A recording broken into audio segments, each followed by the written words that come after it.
네, 오늘 함께 나누실 하나님 말씀은 사도행전 25장과 26장 두 장의 내용입니다.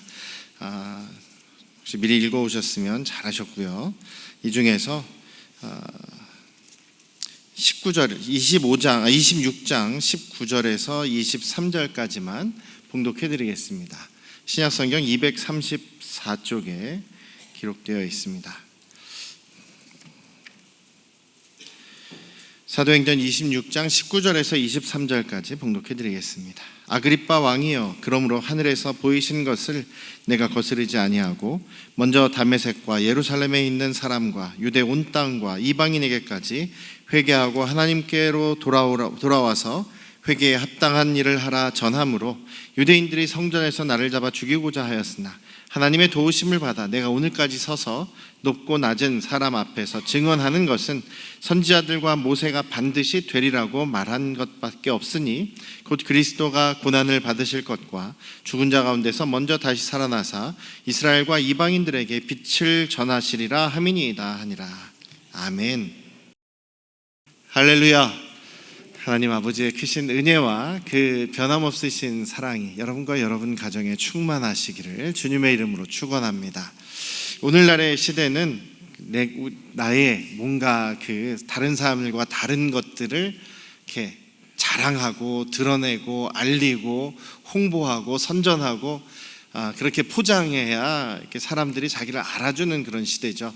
그리고 또 자기를 많은 사람들이 알아주면 알아줄수록 그것이 돈으로, 성공으로, 또 수입으로 연결되는 그런 일들이 많지 않습니까? 그래서 많은 사람들이 그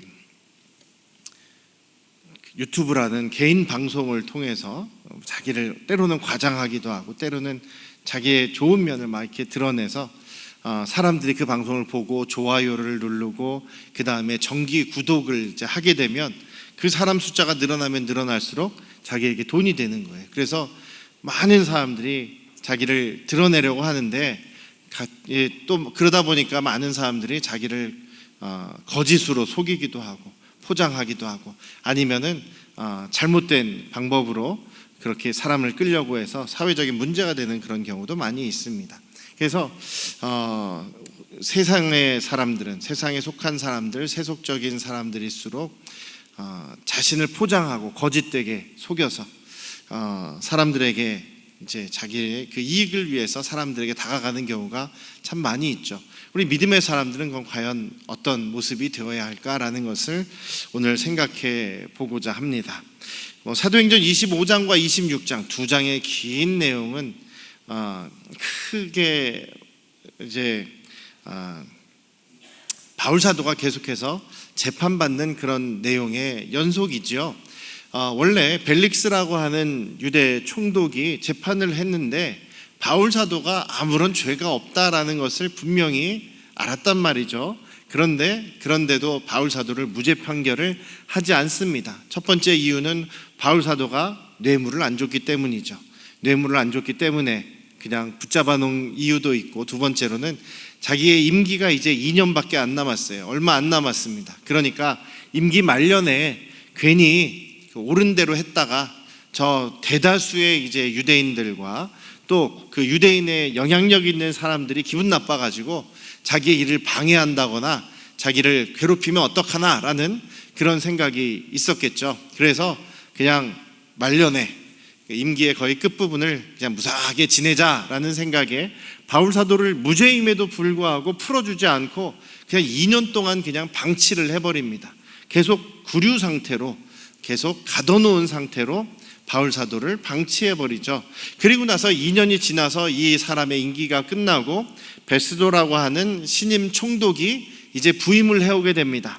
부임을 해왔을 때 부임을 하자마자 가이사랴 자기 총독부 관저가 있는 곳에서 바울이 거기에 구류되어 있는 것을 보고, 그리고 3일 만에 부임한 지 3일 만에 가이사랴에서 예루살렘으로 올라갔다라고 얘기를 합니다. 가이사랴에 올라가서 예루살렘에 올라가서 대제사장들과 그리고 유대인 중에서 높은 사람들을 만나서 인사하는 그런 인사차 방문을 하는 것이죠. 그래서 원래 그 로마의 총독이 새로운 총독이 부임했을 때 예루살렘에 있는 사내들인 공회, 대제사장들과 바리새파 랍비들과 또 사두개파 사람들로 구성된 유대의 자치기구라고 할 수 있죠. 자치기구의 유대인들 중에서 굉장히 유력한 사람들에게 인사를 하는 것이 관례, 통상적인 관례였다는 거예요.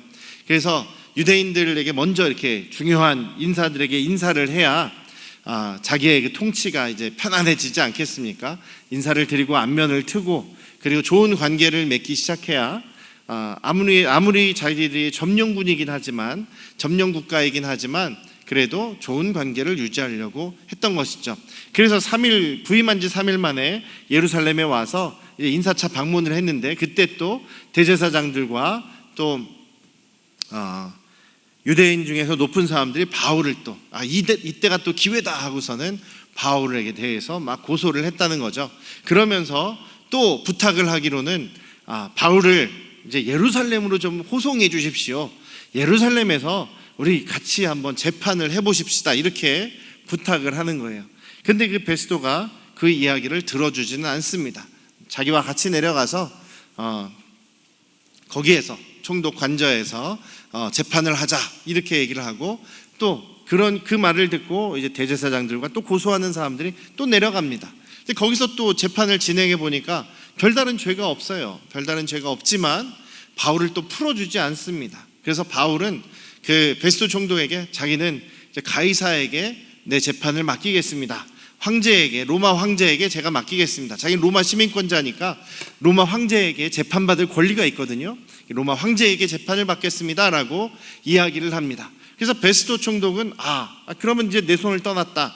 그럼 너를 이제 가이사 황제에게 보내겠다라고 이야기를 합니다. 근데 막상 바울 사도를 보내려고 하는데 이 베스도가 바울 사도가 죄가 없다라는 것을 알고 있거든요. 무죄인 것을 알고 있습니다. 그런데 황제에게 이제 이 죄인을 보내면서 이제 공문을 적어야 되죠. 황제폐하, 이 사람은 누구누구인데 이런 죄목으로 황제폐하에게 지금 재판을 받기를 청해서 황제폐하께 보내드립니다. 이 문제에 대해서 재판을 해주시기 바랍니다. 그 죄목을 적어야 되지 않습니까? 그런데 자기가 생각해도 죄목이 마땅한 게 없는 거예요.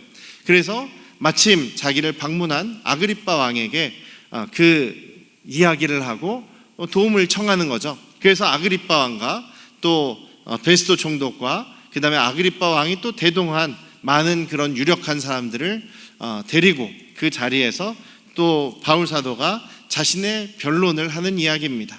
자신의 변론을 할 때 베스도 앞에서 변론한 25장의 내용은 그냥 간단하게 요약이 되어 있습니다. 근데 26장에는 굉장히 길게 바울 사도가 자신을 변호한 자신의 간증 이야기를 굉장히 길게 이야기를 하죠.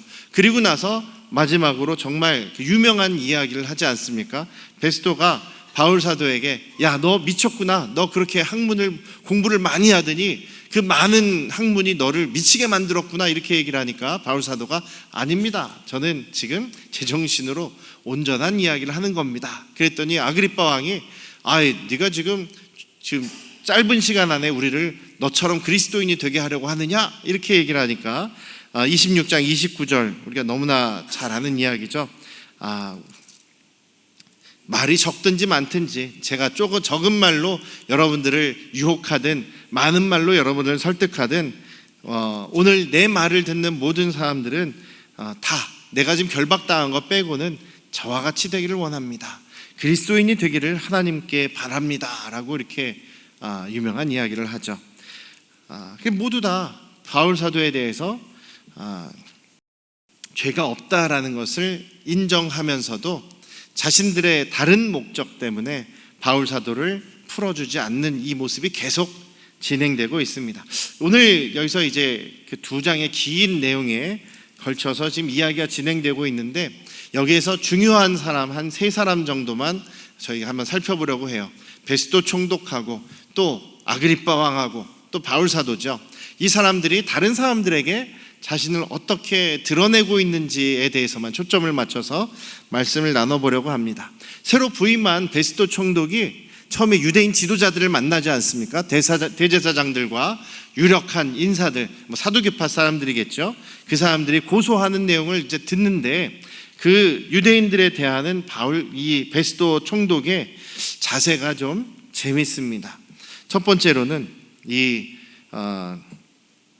대제사장들이 원래 베스도에게 청탁을 하죠.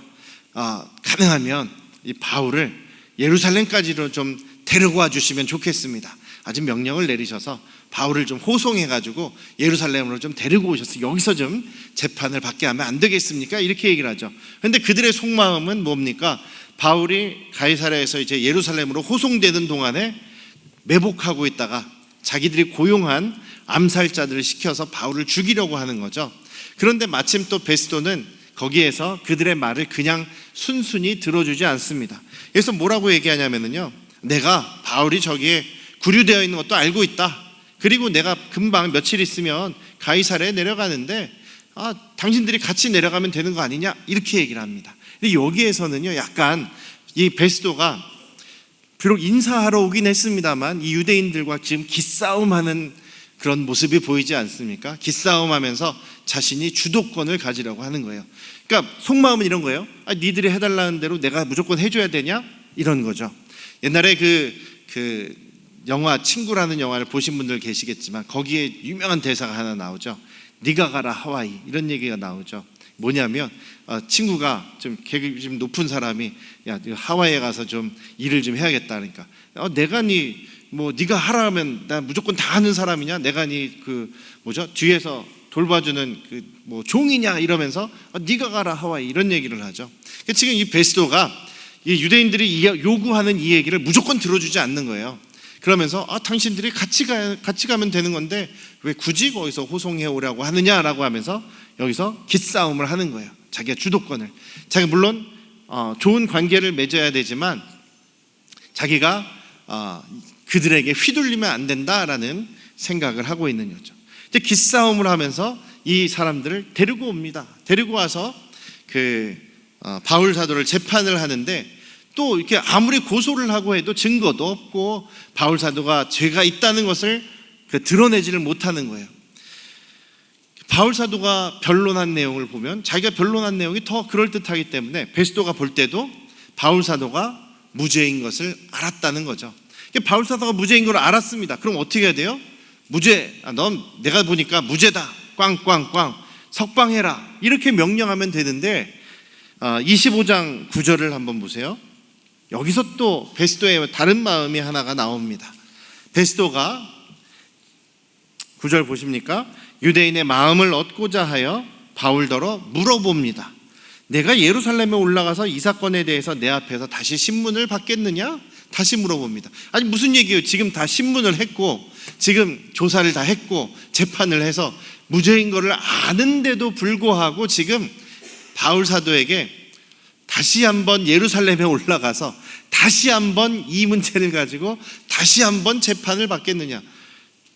그 이유가 뭐냐면 유대인들의 환심을 사기 위해서, 유대인들이 요구한 게 있지 않습니까?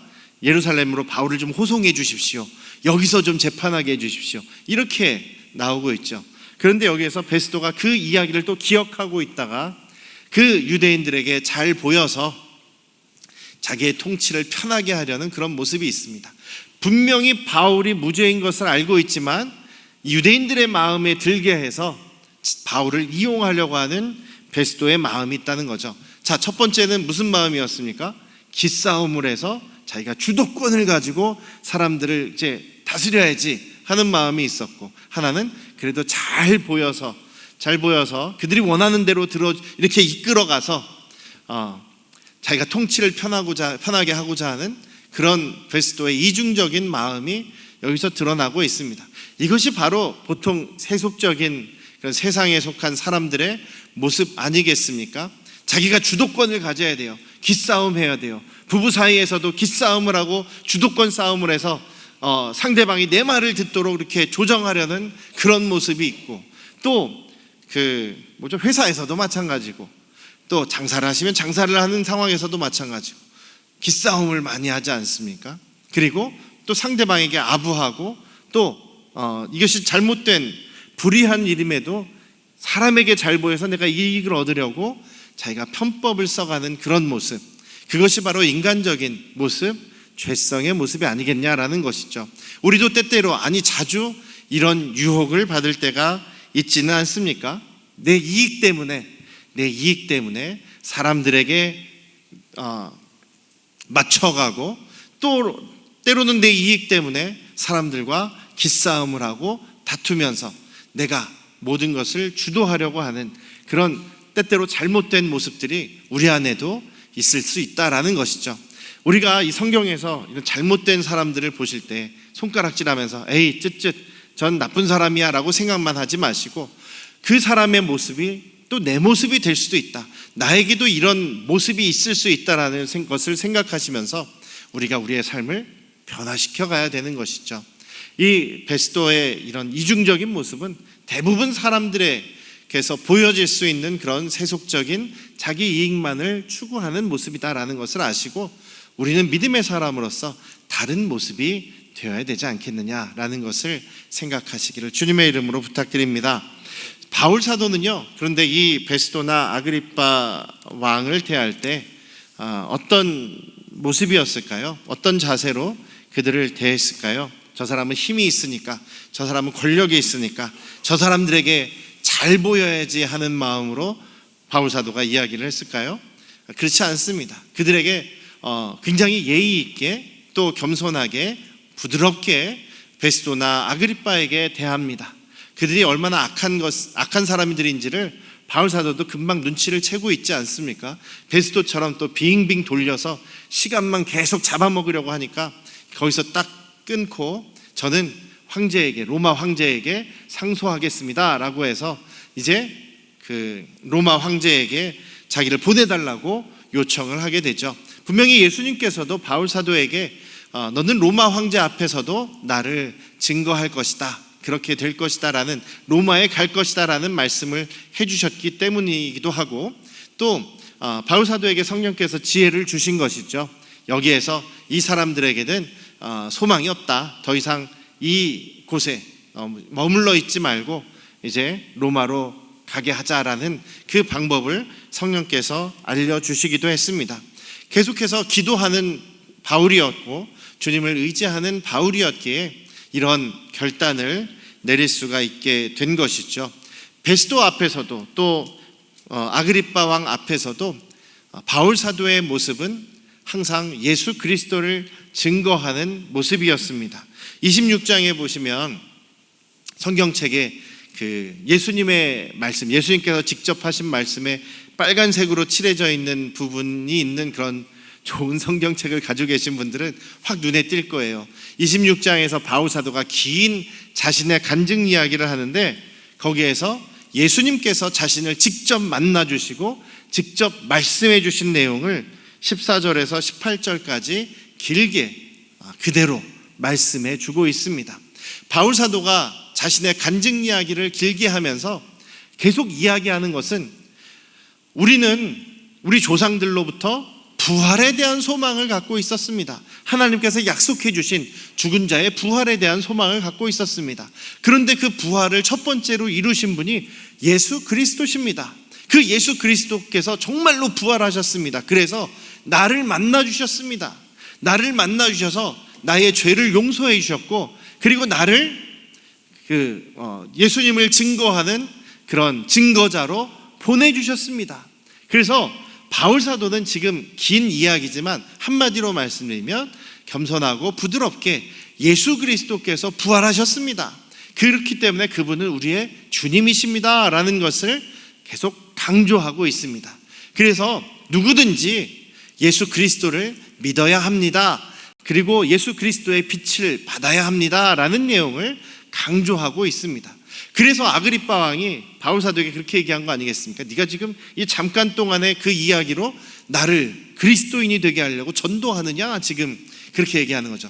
바울 사도는 어떤 사람이든지, 뭐 유대의 총독이, 로마 총독이든 아니면 유대의 왕이든 할 것 없이 항상 자신이 이야기할 기회가 있을 때에 자기 자신을 드러내는 것이 아니라 오직 예수 그리스도의 부활, 예수 그리스도께서 주님이심을 증거하는 그런 증인의 모습이었다라는 것이죠.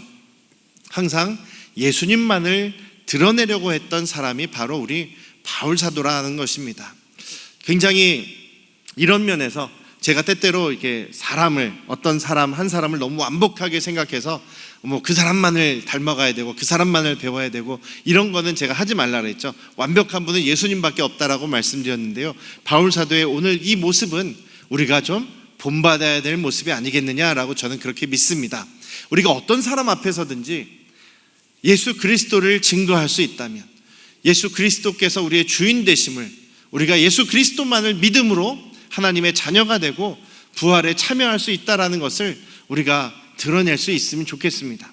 옛날에 많은 우리 선배 목사님들의 모습을 보니까 그런 권력이 있는 분들이라든지 유명한 사람이라든지 혹은 대통령 앞이라든지 혹은 무슨 기업 총수 앞에서는 당신은 예수 믿고 회개하고 예수님 믿어야지 당신도 구원받습니다, 이런 얘기를 한 사람이 거의 없었어요. 거의 없고 그냥 그들을 축복하는 말, 좋은 말, 그냥 복을 빌어주는 말, 아유 잘하고 있습니다, 아부하는 말, 이런 말들을 하는 것을 제가 본 적이 있습니다. 그래서 우리 선배 목사님들한테 굉장히 실망한 적이 있어요. 그런데 반대로 제가 그 자리에 가면 그럴 일도 없겠습니다만 무슨 대통령님 앞이라든지 누구 유명한 그런 사람 앞에서 과연 담대하게 예수 믿으십시오, 회개하십시오, 이런 얘기를 할 수 있을까 모르겠어요. 저도 자신 있게 할 수 있겠다라고 지금 여러분들 앞에서 얘기하더라도 실제로 그 상황이 닥치면 어떻게 될지 저도 잘 모르겠어요. 그래서 항상 저도 기도하는 것이 바울 사도처럼, 오늘 모습의 바울 사도처럼 어떤 사람이든 누구 앞에서든 가장 자신을 드러내는 것이 아니라 예수 그리스도께서 우리를 위하여 죽으시고 부활하셨습니다. 예수 그리스도를 믿음으로 우리도 의롭게 되고 하나님의 자녀로서 부활에 참여하게 됩니다라는 그 복음을 우리도 전할 수 있는 그런 저와 여러분들 되시기를 주님의 이름으로 축원합니다. 오늘 베스도의 모습을, 아그리빠를 상대하는 베스도의 모습을 보면은요, 좀 재밌는 부분이, 아그리빠 왕을 만났을 때 이런저런 얘기를 주저리 설명을 합니다. 무슨 얘기냐면, 내가 여기 오자마자, 임명받고 오자마자 내가 또 열심히 예루살렘에 가서 우리 유력하신 분들하고 인사하고 대화하는 가운데 고소를 받았어요. 그 바울이라는 사람의 이야기를 들었어요. 그런데 내가 로마의 법대로 내가 해야 되기 때문에 그들 와서 재판을 하라고 했습니다. 그래서 내가 지체하지 않고 이 일을 처리하기 위해서 내가 열심히 뛰었습니다. 지금 아그리빠 왕에게 그런 얘기를 하는 거예요. 25장 15절부터 하는 얘기가, 내가 지금 총독으로 부임하자마자 내가 열심히 일하고 있습니다 하고서 자신의 자랑을 하는 거죠. 자신을 포장하고 자신을 드러내려고 하는 거예요. 좀 알아달라, 나에게 좀 잘 협조해줘라, 이런 얘기를 하고 있습니다. 그리고 아그리빠 왕의 모습은 또 어떤 모습이냐면요, 25장 23절 한번 보시겠습니까? 사도행전 25장 23절에 보면 아그리빠와 버니게라는 사람은 자기 누이예요. 자기 누이인데 부인으로 삼아가지고 데리고 다니는 겁니다. 그 외에 엄청난 어마어마한 악한 일을 참 많이 한 사람이 아그리빠인데, 성경에서 일부러 그런 것들에 대해서 기록할 필요가 없기 때문에 기록을 안 하고 있죠. 여기 보면 크게 위엄을 갖추고 왔다라고 하고 있지 않습니까? 그리고 천부장들과 시중의 높은 사람들을 다 접견 장소로 데리고 왔다. 자, 무슨 얘기냐면, 크게 위엄을 갖췄다는 얘기는요, 한마디로 주렁주렁 많이 치장하고 왔다. 한마디로 오늘날로 치면 명품으로 이렇게 머리부터 발끝까지 명품으로 주렁주렁 치장을 하고 왔다는 겁니다. 화려하게 자기를 표현했다는 말이 크게 위엄을 갖췄다라는 말입니다. 명품으로 자기를 두르고 화려한 옷으로 비싼 의복들로 상대방을 압도하기 위해서 그런 모습으로 지금 아그리빠와 버니게가 왔고, 그리고 또 자기가 동원할 수 있는 사람, 구의원, 시의원, 도의원, 국회의원까지 다 동원해가지고 지금 아그리빠가 그 회장에 왔다는 거죠. 무슨 얘기입니까? 자기가 이런 사람이다라고 자기의 겉모습을 화려하게 포장해서 자기를 드러내려고 하는 거죠. 베스도나 아그리빠나 보통 사람들 앞에서 자기를 드러내고 포장하고 자신의 거짓됨을 속이고 감추는 그런 모습이었다라는 겁니다. 바울 사도의 모습은 그렇지 않았다고 말씀드렸죠. 솔직하게 자기를 드러내는데 자기 자신을 포장하거나 거짓되게 속이지 않고 오직 예수님만을 드러내는 사람이 바울이었습니다. 그것이 바로 오직 예수님만 바라보고 오직 예수님만을 의지하고 오직 예수님만을 믿음으로 살아가는 사람의 모습이라는 것이죠. 사랑하는 우리 안양 성도교회 가족 여러분, 여러분들은 누구를 드러내고 있습니까? 여러분은 자신을 드러내고 자신을 증거하고 자신을 포장하고 자신을 다른 사람에게 잘 보이기 위해서 노력하고 계십니까? 아니면 우리 예수님만을 드러내고 예수님만을 증거하기 위해서 살아가고 계십니까? 우리는 뒤에 후자가 되어야겠죠. 우리의 삶에서 오직 예수님이 드러나시기를 주님의 이름으로 축원합니다. 예수님을 드러내시기 위해서 노력하시는 저와 여러분들 되시기를 주님의 이름으로 축원합니다.